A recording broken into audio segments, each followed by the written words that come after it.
প্রিয় ভিউয়ার্স, আজকে আমি আপনাদের কোরিয়ান একটা পিকেল বা আচার বলতে পারেন তৈরি করে দেখাচ্ছি। নাম কিমচি। বিভিন্ন ধরনের সবজি দিয়ে করা হয়।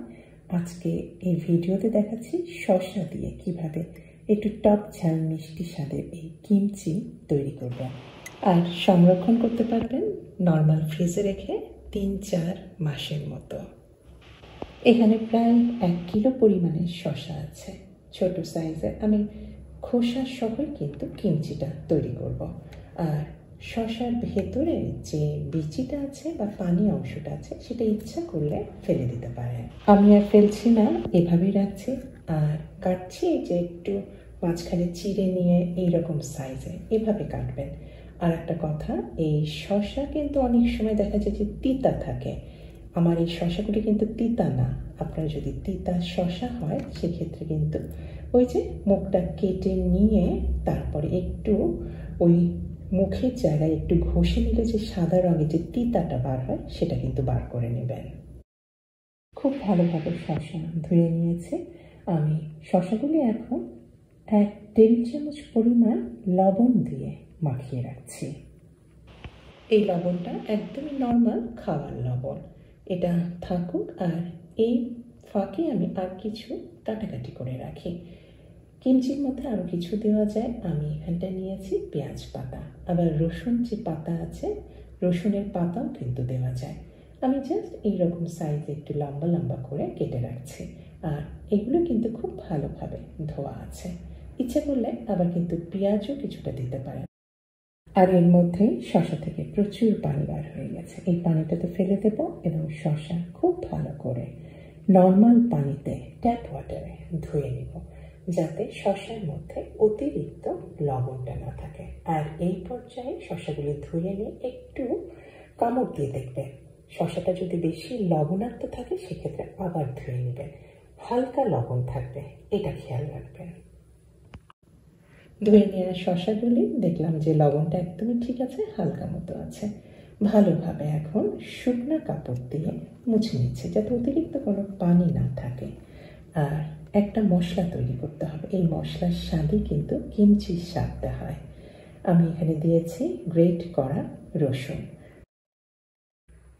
২ টেবিল চামচের মতো দিয়েছি। এখানটায় পাপরিকা গুঁড়া, এটা ঝাল হবে না কিন্তু রংটা হবে। আর দিয়ে দিলাম ২ টেবিল চামচের মতো ব্রাউন সুগার।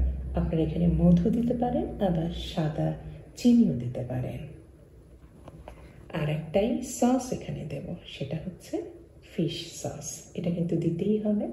আমি এখানটায় দিয়েছি প্রায় ২ টেবিল চামচের মতো। এখন ভালোভাবে মাখিয়ে নিচ্ছে। একটু ভেজা ভেজা হবে মশলাটা। এই কিমচি তৈরিতে আমি তো পেঁয়াজ পাতা দেবো, তার সাথে আরও কিছু দিলাম। এটা গাজর কুচি আমি বাজার থেকে কিনে এনেছি, খুবই পাতলা পাতলা করে ঝিরি ঝিরি করে কাটা। আবার আপনারা ইচ্ছা করলে গাজরটা কিন্তু একটু মোটা করে, এই যে শসাটা যেভাবে কেটেছি সেরকম সাইজে লম্বা করে কাটতে পারেন। ভালোভাবে সব মাখিয়ে নিচ্ছে। আর আমি কিন্তু হাতে গ্লাভস পরে নিয়েছি। অবশ্যই যদি পারেন হাত তো পরিষ্কার থাকবে, আবার যদি সম্ভব হয় গ্লাভস পরে নেবেন। এতে হবে কি, কোনো ধরনের বীজাণু বা জীবাণু যেটাই হোক কন্টামিনেটেড হবে না। ফলে কিমচি আপনি ৩-৪ মাসের মতো নর্মাল ফ্রিজে রেখে সংরক্ষণ করতে পারবেন। আর এই কিমচি খাবারটা কিন্তু ফার্মেন্টেড একটা খাবার। ওই যে ফার্মেন্টেড খাবারের মধ্যে যেমন আমাদের যে পান্তা ভাতটা যে সারা রাত ভিজিয়ে রেখে একটু ফার্মেন্ট হয়ে যায়, একটু টক টক হয়ে যায়, ব্যাকটেরিয়া গ্রো করে, এই কারণে কিন্তু ওটার একটা গন্ধটা স্বাদটা সব চেঞ্জ হয়।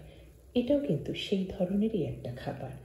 আমি একটা খুব পরিষ্কার কাঁচের জারে রেখে দিয়েছি। খুব ভালোভাবে চেপে চেপে আমি পিকলগুলি শসাগুলি সব ভালোভাবে কাঁচের জারে রেখে দিয়ে এখন আমি এটা জাস্ট খুব ভালোভাবে বন্ধ করে রাখছি। চেষ্টা করবেন যাতে একদম এয়ার টাইট হয়ে যায়, বাইরের বাতাস যেন একদমই প্রবেশ না করে। এখন এটাকে ফার্মেন্ট করার জন্য আমি এই যে এখানে রেখে দেব সারা রাত, অর্থাৎ ৭-৮ ঘন্টার মতো।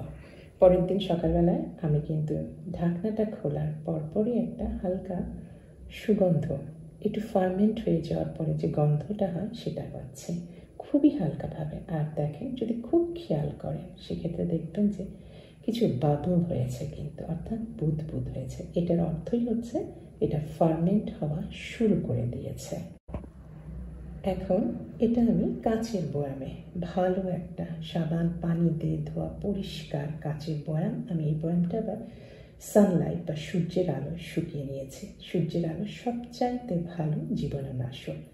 ভালোভাবে ভরে নিয়ে চেপে চেপে এই বয়ামটা ভালোভাবে বন্ধ করে আমি এখন নর্মাল ফ্রিজে রেখে সংরক্ষণ করব।